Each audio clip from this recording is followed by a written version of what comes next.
Now 250,000. Now, but to get 275. High, but to get 275. 3. Now 300,000. Now 3 1/4, 325. High, but to get 3 1/4, but to get 325. Now half. Now, but to get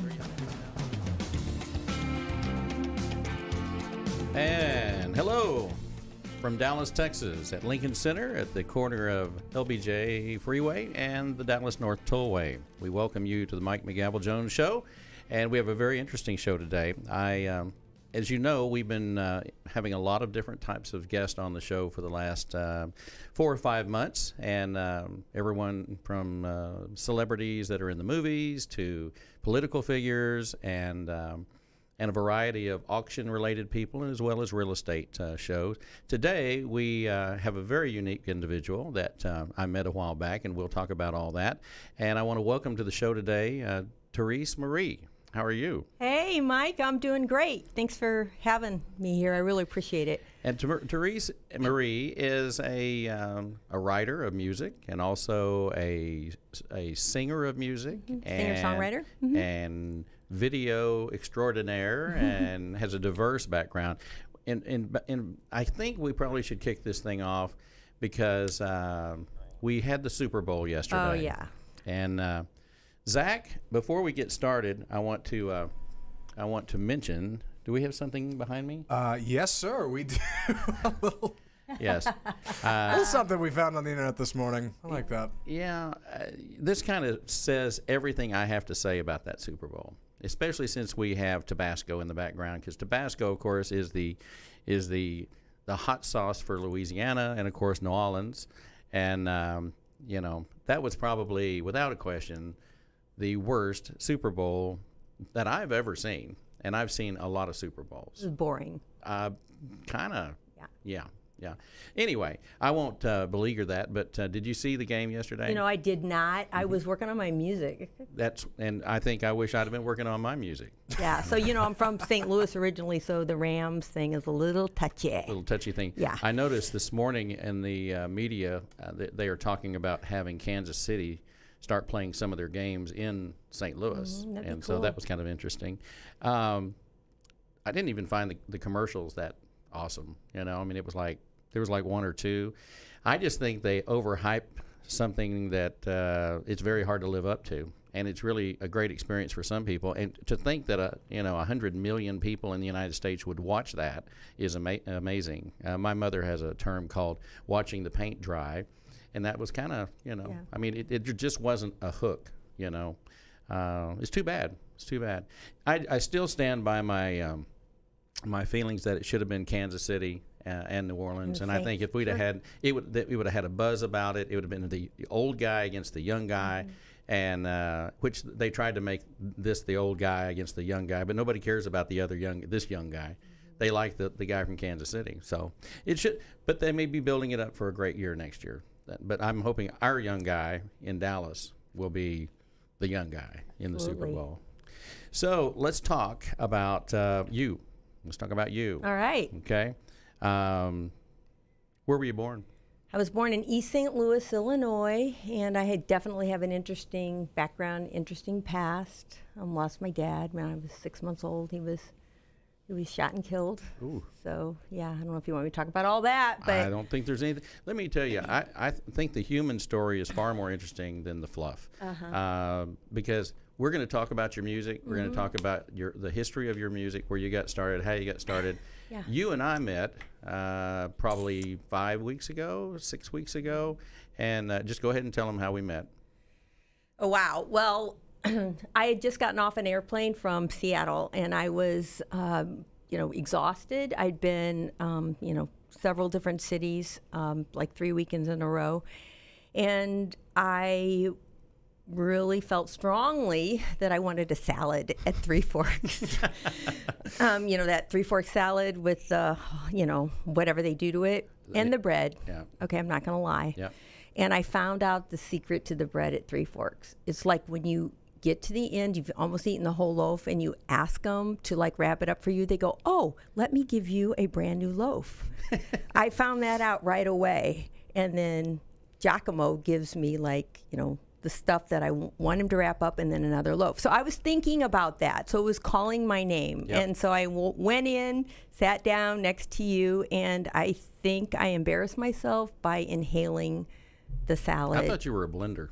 Yeah, a blender. I've never seen anybody scarf down a salad bad. like that. It's like it's the end of the world, and you have 1 minute. You have 1 minute to eat your entire meal.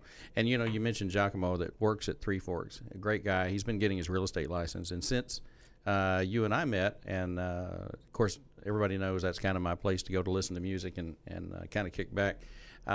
He has actually hung his license with our company, so he's got his real estate license, and now he's with United Real Estate. So I'm very excited about Giacomo joining the company. So if you go to Three Forks, we'll throw this out there for Chris Vogel. If you go to Three Forks, ask for one of two people. You either ask for Moose or Giacomo. They're my two guys, and Moose has been with me for about 15 years, and Giacomo's been there for, I don't know, not nearly as long, but he sure works hard as a waiter. He's one of the best. So anyway, that's how we met, and but I want to know about you. I want to know about your life and because you have a lot of story to tell. I do. So I was born in East St. Louis to a mom that had lost her mother to tuberculosis and had a father leave the family. There were, I guess, 5 or 6 of the brothers and sisters, and my mom, just had memories of trying to help her mother in the house. Those little bitty shotgun houses. Super poor, with all the tuberculosis and the bleeding and all of that. She was like 9 years old when her mother died. Just right there. So.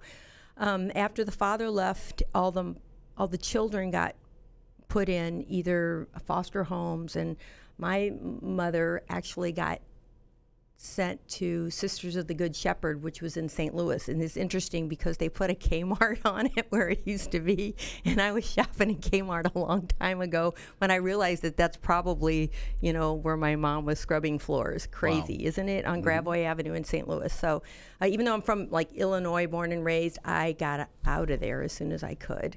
So that's a whole nother story. But so my mom fell in love with my dad, and he was kind of a player, and liked a lot of women. So he was having an affair with a woman, and the woman's husband shot and killed him. Wow.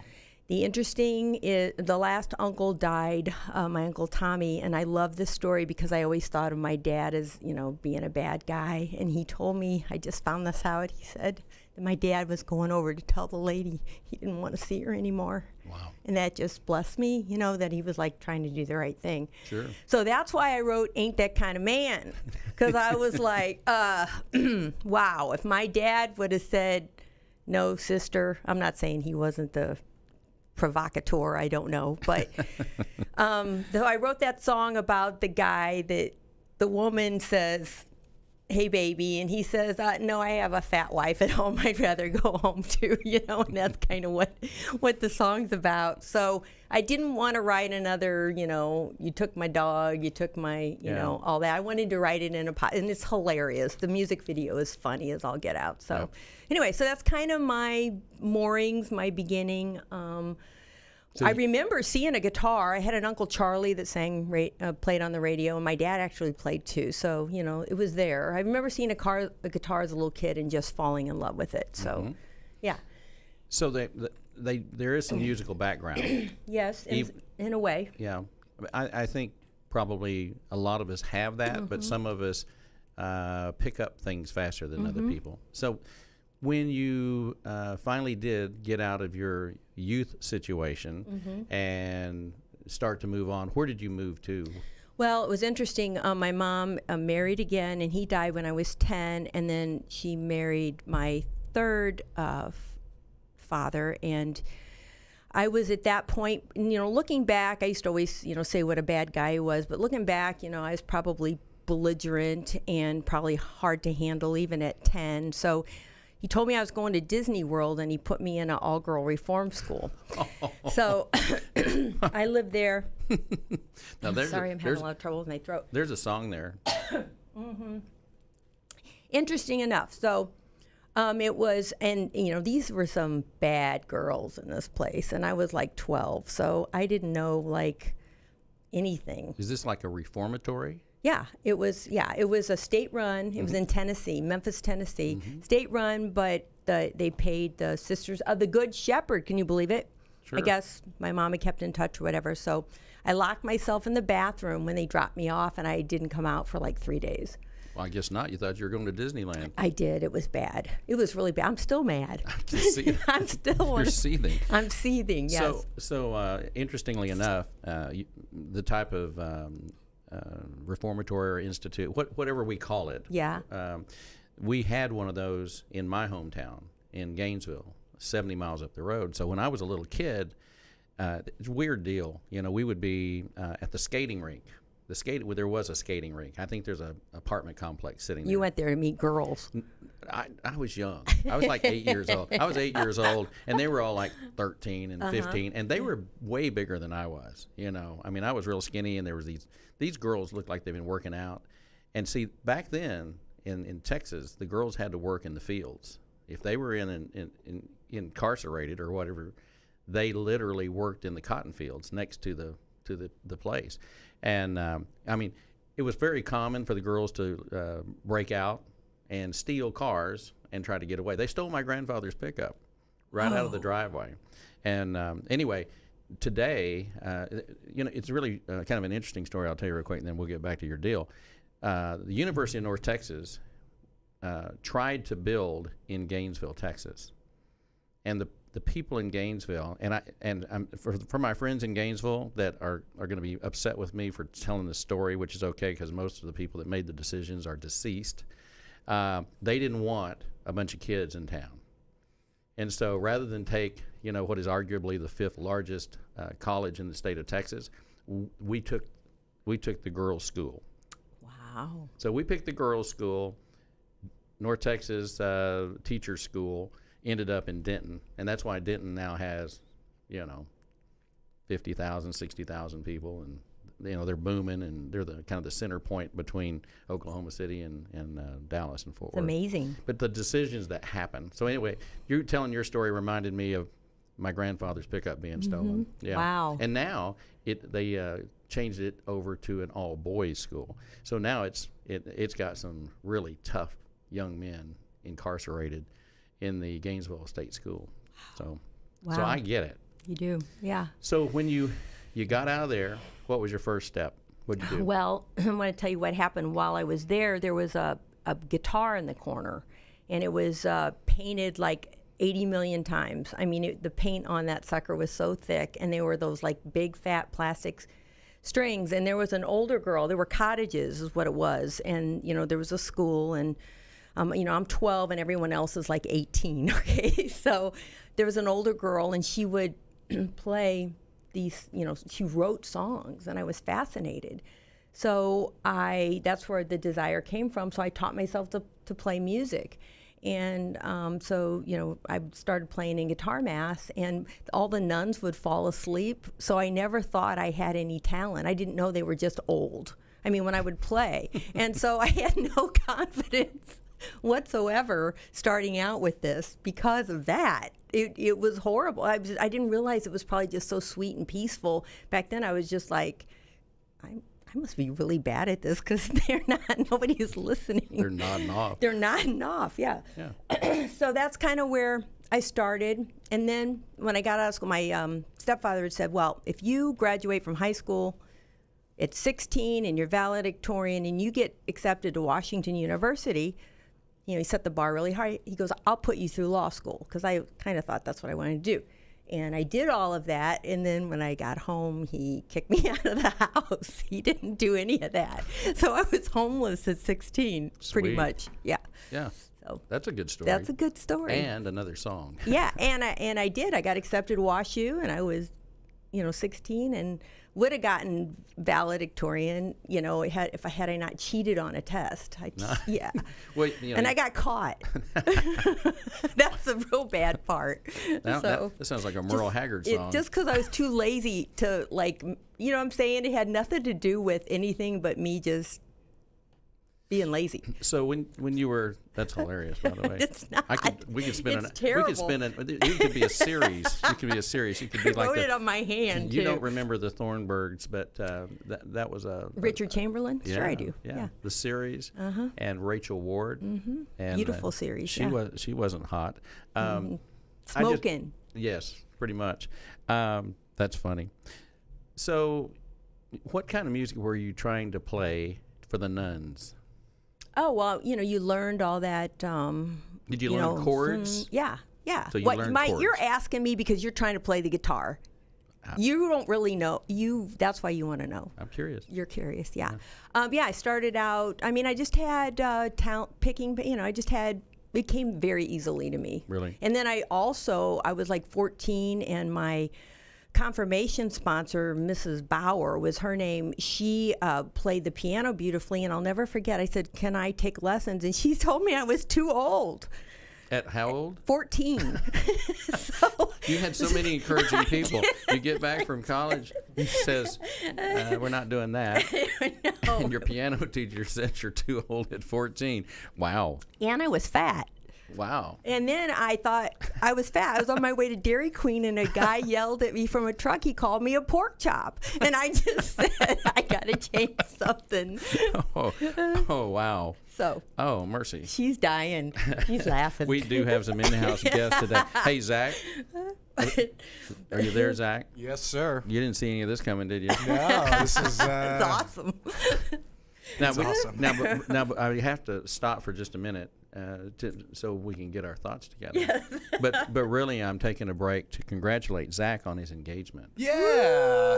Thanks, Yes. Mike. I appreciate it. You were on vacation last week, and I'm going, Zach doesn't take vacations. It's true. And then on Facebook, I see this ring. Did I see a ring? Yeah, you saw a ring. Yeah, I saw a ring, and then I saw your fiance, and I'm going, well, I must not count because number one, he didn't tell me he was going to do it, and number two, I've never seen this woman before. He's making her up. And I think that's pretty, Zach, I think it's really funny. The few times that you have told me you were getting married, every time it's a different girl. Right. She goes to a different school. You wouldn't know her. That's it. It's amazing. I don't know if she changes her hair or what, but one day she was a blonde, one day she was a red. She's elusive is what she is. She is. Well, anyway, we congratulate you. Thanks. And I'm sure you had a lot more fun than the Super Bowl. So. I'm just gonna. Yeah, it was all right. Yeah, it was all right. Yep. Okay, so you get thrown out of the house. Yes. At 16. Yes. Where'd you go? Well, I had an aunt that was very reluctant. Reminded me every day that she was only taking me in for the Lord. Pity you. Yeah. It was like, you're so lucky I'm here, So I started working at Steak and Shake and Denny's. So. And where was this? This was in Fairview Heights, Illinois. So where is that? It's like right outside of East St. Louis, like right before you get to St. Louis, the metro. Far. Yeah. You had not escaped the zone. No, I had gone from Memphis back, home, and had planned on going, to college because the only thing to do in this school was eat and study. So I came out fat and very smart. So, yeah. Nice. And the Dairy Queen was right there. So, that's perfectly aligned with the DQ dude. Yeah, exactly. So, and there wasn't a lot of emphasis on outer beauty at the school anyway. In fact, you had to beef up just to protect yourself, so. Yeah. Wow. So what happened is a really cool story. Mm-hmm. Really cool story. Okay. So there was a mall, and I would go over there to buy guitar strings, okay? And because I still I love music and all of that. So when I was over there, I can't remember the name of the store, but it was like, one that isn't around anymore. And he told me, he goes, you're here a lot. What's going on with you? And I said, well, I thought I was going to WashU, but, I don't have, I think it was like $40,000 back then a year. And I didn't get a scholarship. I did get accepted, but, anyway, they're like, I'm sure the jury was out on me. But he told me about College of the Ozarks down in Branson, Missouri, as a work college, a work study college. And I got to finish telling you the story. So I end up applying and going down there at 16 years old. And I studied, I tested out of my first year. I'd already skipped the 7th and the 11th because they didn't have a seventh grade when I got to that school. So I had to test out of it. So I went immediately into 8th, and then I tested out of the 11th grade. And then I had enough credits when I took that test to not have to be my first. So I was 16 and a sophomore in college. Wow. So here I am, you know, so I go down there. So all these years later, I'm in a FedEx store, okay? This is maybe 2 years ago, in a FedEx store, and there's a woman, and I'm, you know, shipping some stuff, and we start talking. It turns out that she was married to the guy, and he had passed away, that told me about the guitar string in College of the Ozarks. And Wow. she sat there with tears in her eyes when I told her, you know, hey, I'm going to Nashville, I'm doing this, I'm doing that, and how her husband was initial in allowing me to go forward and find a school. So anyway, I ended up studying business. I was a saloon girl at Silver Dollar City, and I was in all the plays, and I did music, and, you know, I just kept doing all of that, and, you know, thought I wanted to be an actress. I guess at that time, I really did not see myself like as a music artist. I think I wanted to, You wanted to be on a stage. Well, yeah. I mean, I'm like, oh, there's a camera. Hi. You know, I mean, it's just the way I've always been. Yep. You know, so it started with like socks and those wood floors, and like pretending I was a, you know, like a ice skating star. Like in my little house, I would skate back and forth on my socks and those slip I hadn't really thought about floors. that. Now, I wasn't thinking about being on stage, but we lived in a house with hardwood floors and waxed up, and well, it was just like Tom Cruise in that movie. What was the name of that movie? Where he's dancing. Risky Business. Risky Business. Yeah. Yes. And what was the leading girl's name in that movie? I don't know. Google. I don't know. Well, Give me a minute. I'll figure it out. Stand by. but there's a common theme here, though, because she was hot. That's all. I remember that. I remember that. Of course, Tom Cruise was not hot to me, but that's an iconic scene, and so you're doing that thing. Tell me, Rebecca De Mornay. That was her. Oh, yeah. Yes. Yeah. That's exactly right. Wasn't she in the movie about Rocks the Cradle? The Hand That Rocks the Cradle. Yeah, I'm looking at our IMDb page right now. Well done, Mike. Yeah, thank you. Yeah. Thank you. You definitely Steel remember trap. Rebecca Like De a steel Mornay. trap. The man is a steel trap. That's right. That's right.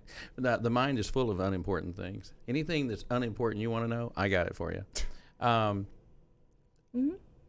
Ozarks. Yes. Yeah. We actually have a United Country office probably within, 15, 20 miles of there. So we'll give a quick shout out to our United Country real estate office in and around Branson. And but we have a big presence up in that area. Rural real estate, of course. So how long were you in that town? Well, I graduated from school there. Actually, I had, about mid-college, I had kind of a nervous breakdown. I was in the hospital and all of that, but I ended up finishing in St. Louis and completing my credit. So I have a business administration degree. That's great. I didn't want to starve. Otherwise, I would have majored in music. Hence, starving artist. Starving artist. Yeah, I always had to take care of myself. I couldn't. Well, you had to eat. I couldn't be like Jewel and live out of my car because I like cute shoes, okay? I just couldn't do it. Yep. So. Did you ever notice Jewel, her dental situation? No. Yeah. I think she fixed her dental situation when she hooked up with the cowboy. Are you serious? Who was she with? Jewel was with. Man, you're really getting me on the trivia today. Yeah, give me a minute. I'll I'm figure kind of this liking out. it. I'm kind of liking it, and I like to know your working, Zach. Oh, well, that's Behind the wall, behind the Mike. secret wall, we can't hardly see you over not there. back here on Twitter. You're right hiding. now. You're over there. Yeah, you're over He's there. looking at tuxes for Yeah, his I wedding. get accused of being on Facebook too much, and evidently you are too. Yeah, Therese might be onto something. Okay. So anyway, and Jewel moved on. She left her cowboy, and she moved to Stephenville, Texas. She went from like San Diego to Stephenville, Texas, and I love Stephenville, Texas. Charlie Whitehurst, is that him? No, that must be a different one. No. Yeah. Oh, he was Ty Murray? Ty Murray. That's it. Yeah, Ty Murray, famous cowboy from Stephenville, Texas. I So got we'll this give it. Jewel trivia on lock. Yeah, we'll give a shout out to all of our folks down at our United Country offices along that stretch of highway between Granbury and Stephenville. because that's a great area for us too. We sell wrenches. That's a quick plug for United Country Real Wrenches? Estate. You sell wrenches? We sell wrenches and hammers? And whatever we need to sell. Oh, it's ranches, right? Now you hang on. You hang on. You hang on. See, you're too smart. That's your problem. I know. You're too I'm smart. Smarter than you know. I'm afraid. I want to talk about this is specific to music. Okay. So let's talk about of course, you didn't watch the game yesterday, but had you watched the game yesterday, you would know that in Atlanta at Mercedes-Benz Stadium, that we had Maroon 5 as the halftime show. Halftime show. Okay, so why did everybody start posting all the Prince halftime shows? I mean, that's what I saw on Facebook. It's like, oh, this one was the one that was really good. So I didn't see the show, but I heard a lot about Prince last night. To be fair, if I could jump in real quick, the Prince halftime show is objectively the best Super Bowl show. Absolutely. It's incredible. And Purple I agree. Rain while it was raining was I agree. stunning. Can you even? And I watched it. Yeah. Can you even compare? 2007, I think. Seriously, was that? can you even go there? Yeah. I think not. I think we'll move on. Now, so Maroon 5, what's our guy's name? The lead guy? Adam Levine. Yeah, Adam Levine. Of course, of the what is The Voice? Therese, what do you know about? Is he on The Voice? Yeah, he's one of the judges. Yeah, he's on The Voice, and he and Blake Shelton have a bromance. And then we had two rappers, Big Boy, and you know Big Boy, you know who Big Boy is? I've heard his name, yeah. And Travis Scott. Yeah, another rapper.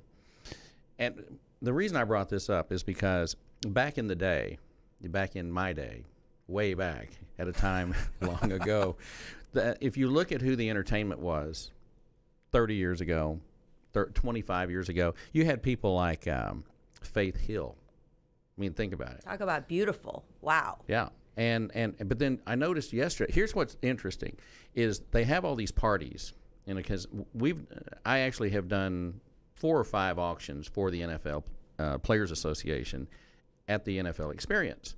And so we've gone to San Diego a couple of times, Jacksonville, New Orleans. In fact, they were always talking about this week about the first Super Bowl that Brady played in was in New Orleans. And I actually gave away my tickets to the Super Bowl that year and sent 2 guys that worked for me. And that's kind of crazy. But our friend Billy Dawson, who I introduced you to, who lives outside of Nashville, you were with Billy, 3 weeks ago? Mm-hmm. And Billy was performing at the Lombardi party this week. But a lot of country singers are playing those parties. This is what is weird to me, is the headliners are either going to be, and I think we're moving further and further into hip hop and rap and all that, and then you're going to have a big band like, they've had the Who. I think we never had the Beatles. They should have got them when they could. But I think it's interesting, the genres are how they crisscross, and so I'm getting to a point here. I actually am. And I want your thoughts on this. So we've got this diversity. We've got country singers that are playing in the plaza. They had Tim McGraw was playing yesterday. And then you had Adam Levine and the 2 rapper guys. So back in the day, because you're very diverse, you can write any kind of music and you can play pretty much any kind of music, or you can produce it, whatever. And that's the other thing I want to talk about. You have your own publishing company. You write your stuff, you produce your stuff, and you work on your music every chance you get. Yes. I mean, you block out time. Yes. How much time do you block out to write? Well, I like to write, an hour a day, like either in the morning or at night, or, work on stuff. And a lot of times I'm just working on the same stuff until I get it to where I like it. And, I'll hear something and just keep moving on it. Yeah. Well, back in the 70s, in a time long ago, Kenny Rogers, in the late 60s, early 70s, Kenny Rogers had a group called the First Edition, which he's from Houston. I lived in Houston at that time. I was very familiar with his music. And he was a rocker. I mean, basically, he was a rocker. Now, he was a player, too, but he was a rocker. And then he had an epiphany, and he decided to go country. It was kind of like a song that Alan Jackson did about Gone Country. And so Kenny Rogers wakes up one day, and he's doing all these songs that are kind of country, not really country. He did become the Gambler, which that was his big hook. But if you look at the history of how he changed his style from rock which is classic rock, over to country. I was thinking about that a lot. That so the country fans were, quite frankly, kind of pissed off because it was like, who's this rocker? And at the same time, the diehard country people, and I'm gonna reflect on the older people, the Roy Acuffs, the ones that were running the Grand Ole Opry. They couldn't understand why these people were even there. See, people forget. I mean, they look at Kenny Rogers because he's in the Country Music Hall of Fame now, and all these people that changed the way country music was. When I was growing up, if there wasn't a fiddle, and for those of you who've never heard of a fiddle, that's also a violin. But if you didn't have a fiddle or steel guitar, it wasn't a country song. And then all of a sudden, you had somebody like, and what I didn't know until fairly recently. Was that Lionel Richie had such an influence over Kenny Rogers. And that's where all that music came from in the early 80s and mid-80s. And, Zach, do you have that? Oh, yes, I do. Excuse me, there it is. I had a chance to have a conversation with this gentleman 4 or 5 years ago. And Lionel Richie, what I didn't know is that Lionel Richie had such a crossover. It's weird how things happen. Because when I was in high school, my junior year, I was asked to go to Atlanta to pick up a truck of antiques. And I get on this plane. Zach, you've not heard this story. I get on, and I'm 18 years old. I have $1 in my pocket. I'm wearing a Yamaha motocross T-shirt and Nothing's jeans. changed, Mike. Nothing's changed. Nothing's changed. And I get on this plane. I have no money. I don't know where I'm going. I just know that I'm traveling with a black gentleman, and we're going to go to Atlanta to pick up these antiques. I get there, and I get to the airport, which is intercontinental, get on this Delta flight, and who's on the airplane? Lionel Richie and the Commodores. They're all wearing like 8-inch, 10-inch platform disco shoes. You had those on when I met you. Silk shirt. So we get there, and they had just finished the concert, and we're flying because they based in Atlanta, and they were from Alabama, but they based in Atlanta. We get to Atlanta, get off the airplane, and there's these two African-American guys, pull up in I think it was a white Cadillac, one of the long ones, like a block long, top down, and these are our chauffeurs, right? And they're both drinking Miller High Life. I mean, this is my introduction. Awesome. Yeah. So I'm thinking, how weird is that? It's awesome. And I have no idea where I'm going. That's which so I awesome. don't know where I'm going right now.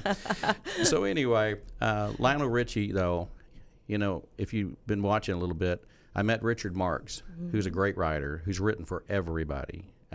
He lives out in California, and he's written for Keith Urban. But what I didn't know is one of the first hits that he wrote was for Kenny Rogers, and he was just a background singer. He was a background singer that risked everything by telling Kenny Rogers that, hey, I've got a song for you. Wow. And it was a hit, and he was like 18 years old. Wow. Crazy. So Lionel Richie and Dolly Parton hook up. So you like Dolly Parton. Of course. Who doesn't like Dolly Parton? And some people have even kind of compared you to Dolly Parton. Okay. More. Usually they tell me Lionel Richie. You really think it's Dolly? Okay, I'll take it. Hey, we'll go with that. So the crossover thing, how does that work? I mean, how do you wake up one minute and write a song that's a country song, and then the next minute you're writing something that's on MTV or Snoop Dogg's involved?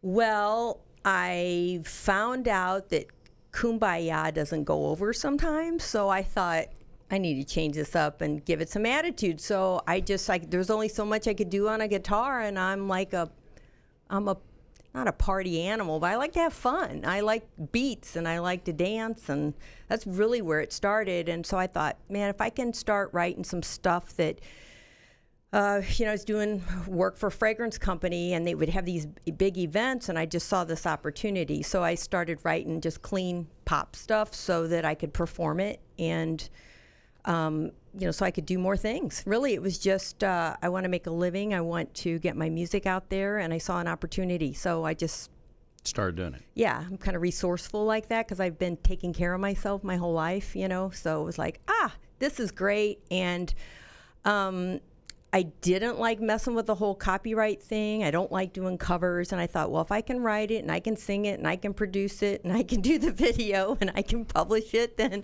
I don't have to worry about anything.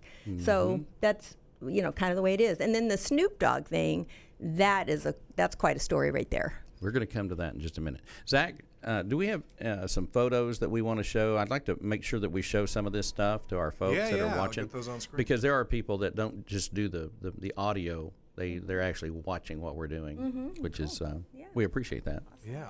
So I can't see anything, Zach. So you mean right now, Mike? Like right now? Me. Yeah, right now. Because I need to take a sip of my Plexus. Oh, I see. Well, here, let me get a little something. Did I mention that I've been using Plexus, and my friend Tina that turned me on to Plexus? Plexus. Yes, and her husband works for the Dallas Stars. Did I mention that? Not to give him a free plug or anything, but what is Plexus exactly? Plexus gives me energy and also helps kind of block those sugars that make you hungry all the time. So it's kind of a blocker. It's energy. It's a great supplement. It's easy to take. You drink it with a bottle of water every day. And I will tell you that that's how I lost 25 pounds. Oh, all right. I was wondering. That's good enough for me. Was it in your solar plexus that you lost the 25 pounds? Probably. I probably lost all the muscle mass. So I've got your music video rolling here. Hey. Yeah. You mind just telling us a little bit about? Tell us what that's about. Okay. Yeah. So here's the deal. So I'm about 15 years down the road doing this music thing. And really, actually, I, was seeking direction like early on, kind of like, hey, I don't want to kind of eat and drink and go to barbecues and die, okay? Rich, that's boring to me. So I wanted to be able to share some of the things that I've been through and all the experiences. And, I knew there was two paths I could have gone down, the one like my dad or, the right one. And so I was really just wanting to have an impact. So about 15 years down the road, I'm like, okay, done this, done that, bought the T-shirt. And I said, I knew in my heart that there was something big for me.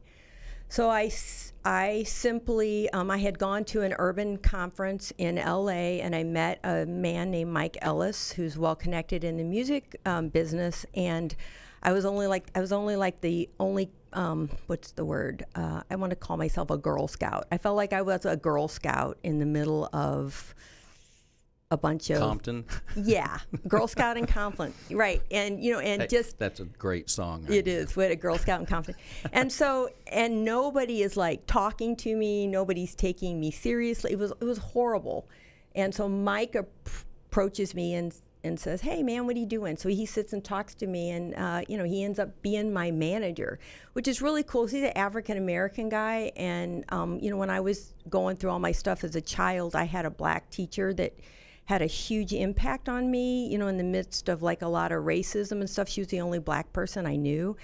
And she told me I was smart. She told me, she encouraged you. She encouraged me, and she put a love in my heart for like African American people that is like to the bone. So that's part of this too. So I felt like, I could trust him. And so he just started helping me. And I didn't tell anybody this. But one girl, Sandy Slater, just helped me with my music, and I said, I really want to do a song with Snoop. And I go, if I'm supposed to go forward, I got to do a song with Snoop, or I'm not going to do this anymore. 2 weeks later, I look down at my phone, and Mike's like, hey, I got an opportunity. Do you want to do a song with Snoop? And I remember looking at it and thinking, you need to quit playing. That's what I say, quit playing. And we made it happen. That's all I can say is we made it happen. And, it was just meant to be, so I guess I'm supposed to keep doing this, Snoop is almost well known. Almost, yeah. And he's a good guy, too. It's interesting. He did a gospel album, like, after he worked, after we did this. And actually, I don't have, like, a relationship with him or anything. It was just a business deal, okay? So, and I had seen him at a Sprite fundraiser. He and Justin Bieber playing basketball, which is funny because Snoop is this big and Bieber looks like he's 12. And so they're like, you know, when they're in the middle and they're going for that ball, it was like. Bieber has always looked 12. Yeah, I know he does. And I think Snoop let Bieber get the ball, which was hilarious, you know, so anyway. But yeah, so that's how that happened. That's crazy. Yeah, so. Yeah. Yep. Well, there you have that. Do we have a cut from one of her songs that we can play? Now, I can tell you how we're going to do this. I'm going to have you play a cut. I've got a couple of other things I want to talk about. Then you're going to play. Yeah, you brought your acoustic. I did. Little acoustic thing going on. I did. Yeah. I like your ring. That's awesome. Well, thank you. I've got a couple of tracks here. Not Too Big for Kisses or East Yeah, Side that's Party. the one. Which one would you rather Well, let's do He's Not Too Big for Kisses because that's the one that's on CMT right now. Right. I want to talk about all that. Okay. And Fox. Yeah. Do you want him to do East Side Party then? Let's hang on 1 second, Zach. Yes, sir. Why don't you tell me first? I want you to tell us about what's going on with CMT in the last 2 or 3 weeks or whatever, and then also the deal with Fox. Yeah. Okay. Well, so. See, I ate about probably like in 2017 because Ain't That Kind of Man, I actually produced a video like back in 2008 or so. So Mike got everything going enough to where we could get it on CMT, the music video for Ain't That Kind of Man. And then I had written a song about a little boy growing up and leaving his mom, and it's a Christian song. And so he got that on too. So that's airing right now. Mm-hmm. And I believe we're going to be doing a new one in probably about another month. Nice. Another song. So nice. Yeah. Starting to hit. Yeah, I think so. Getting some attention. I'm you're not happy. You're not in East St. Louis anymore? No, but I love East St. Louis, I love my Zach, hometown. Hit it whenever you want to. You can tell. You can lead us into whatever it is. Yeah, let's get a little bit of this. Here it is. I pray the Lord for my soul to keep. If I die before awake, I pray the Lord my soul to keep. I love you, Mom. Well, he's not too big for kisses, but it's what his mama misses. One day soon, he will be a man. Mom, I'm going to be late for school. But he'll always be her baby boy. Nothing less than a pride and joy.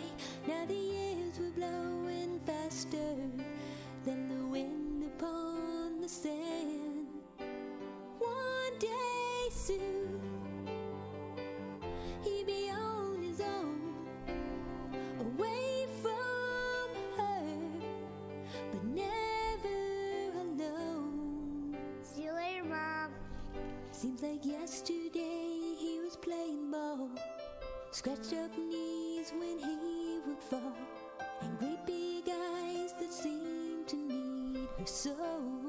Is Grandma going to heaven? But today she knew she was letting go, holding back the tears that longed to flow as her heart it beat with memories and words too deep to say.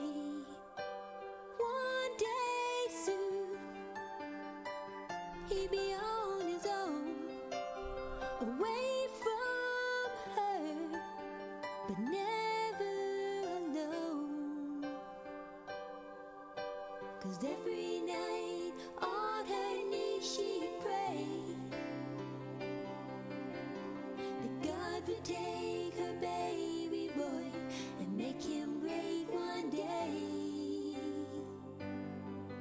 And she knew that God would understand, 'cause he had a son that became a man.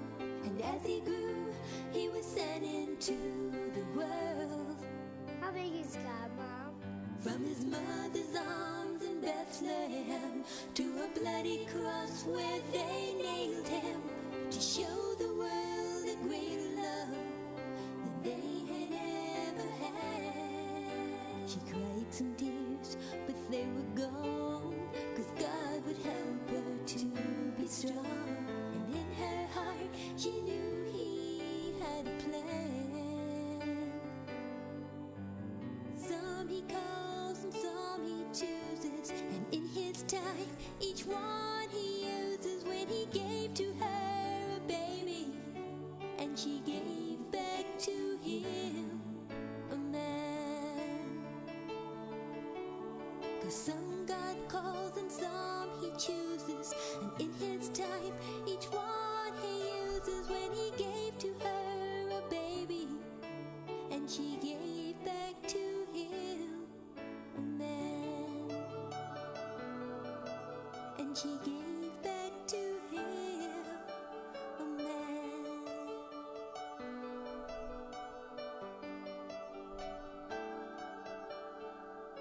I love you, Mom.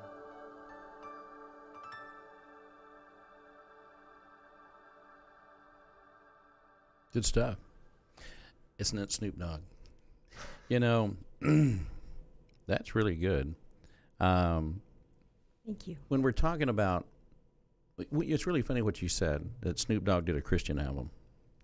It seems like every star I've ever seen, that at some point, usually after they make it, because they find that they can't get produced with a major label for Christian music. And so whether it's Elvis, Elvis, the only Grammy he ever won was, the only big recognition he ever received from the Academy was for his Christian albums, which is amazing. You know, here's the biggest rock star at the time in the world, and he never won anything except for Amazing Grace. I think that was the album, which I have. And it's fantastic. But I think it's interesting that a lot of folks, they just have to make it, then they can make what they want to make. It's kind of like what Amy Grant did in you know, of course, she was a pop star, and I've worked with her, and it's just amazing the connect. But the connections, putting all the dots together, the fact that you go out there and you say, hey, I want to do a deal with Snoop or I'm getting out of here.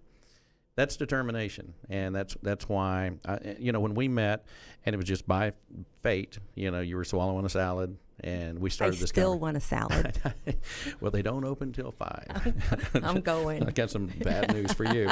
Let's talk about some of your stuff real quick. Sure. You were in the spring and summer 2013 Alive magazine, which was a fashion magazine. I believe you were in the fashion edition. Yeah. Peace Fest. Yeah. Yeah, Peace Fest. You were co-host at Forest Park. Tell me about this candy jar. Yeah. Tell me Oh my about that. gosh. Woo! Split it right open with that. That's a pop song about.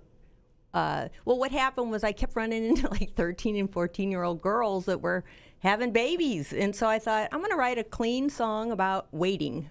So that's what Candy Jar's about: saving all your candy for your wedding night. There you go. And Okay. I can't tell you the emails and the people that said, oh, man, thank you for empowering. And I'm all about, like, empowering people not to do stupid stuff and wreck your life. Yeah. It's really, it's about, That's kind of an international thing. Yeah. Don't you think? what do you mean? I as don't far think as, I don't think most people should make any major decision until they're 25 to 30 years old. well, this is true. You know, tell your hormones that. Well, But I mean, I remember saying that. I'm never. Yeah. I always said I'm not going to get married until I'm 30-something years old. Yeah, And at right. 22, Right. you know, it was But- Christmas time. But society pushes all that. It's like, oh my gosh, you know, so it's like, let's make something cool happen. So that was my whole deal with Candy Jar, which I think we got over 200,000 hits on that one. And I think Mike says we're going to bring it back or do a remix on Do it. a That was like redo. in 2008. And it's edgy. I mean, it's a sexy song, but it's about waiting. And it's supposed kind of like, I wanted to empower those girls in that age group to just, you know, say no. Well, the other thing is you have to be edgy to get their attention. This is true. 'Cause you're Well, not- that's edgy, all right. You got to see it. Oh my God, I can't even watch it. You have that's great. I you can't may watch want to it. recut that It's one. embarrassing. You've had 5 Billboard magazine. You've been finalist awards in writing, Yeah. and so you've had success there. You just did a showcase in Nashville. I knew you were leaving. I think the next week after I met Yes. you. So you've been to Nashville. You've done the showcase. You met with our friend Billy. Yeah. And Billy's going to do our show. And a lot of people don't know Billy, but I met Billy because of Emmett Smith, and we were working with Emmett on his foundation. And here's Billy, and Billy's like the friendliest guy in America. He's so sweet. He has no strangers. Yeah. Anyway, so you have done well. You'll continue to do well. We will monitor your success. Where are you living now? I live in Dallas right live in now for the Dallas, last Texas. 6 months or so, and I'm hoping to do the Dallas International Guitar show. I've done that auction before. Right, and perform there. And then I'm going to Nashville again on CMA week. And then I'll be working on another music video this summer. You going to put you in it, Mike? Hey. We need some little auctioneer. Can you do something for me? I'm going to have you do something for me. I want to learn. I got to teach you guitar, and you're going to teach me how to Auction? auction. Yeah, well, Right. we've got a big announcement about the auction school coming up. Okay. And I'll Cool. save it, and then you'll know about it. You'll be one of the first to know about it, and then maybe you right. can come to the auction school. That'd be so cool. I would love for you to grab that acoustic guitar and play something for us, and then I'll wrap Sure. this thing up. Sure. Oh, right now? Okay, sure. Yeah, right now. Okay. We so, can't go long without music around here. Hey. That's a pretty fancy It guitar. is. This is an original ovation because now somebody bought the company and they tried to sell me one of them, and I was like, no, I like the one I got with all its scars and all that stuff. Well, now see, that fits you. This is a song I'm working on. I've been working on it for a while. It's called Big Bright Bold Blue Ink. All right, so it goes. When you walked into the room, the shy little waitress fell for you. I slipped a napkin under your drink and watched you sign the check in that big bright bold blue ink. You asked me what's that scent you're wearing. You got me going when I caught you staring.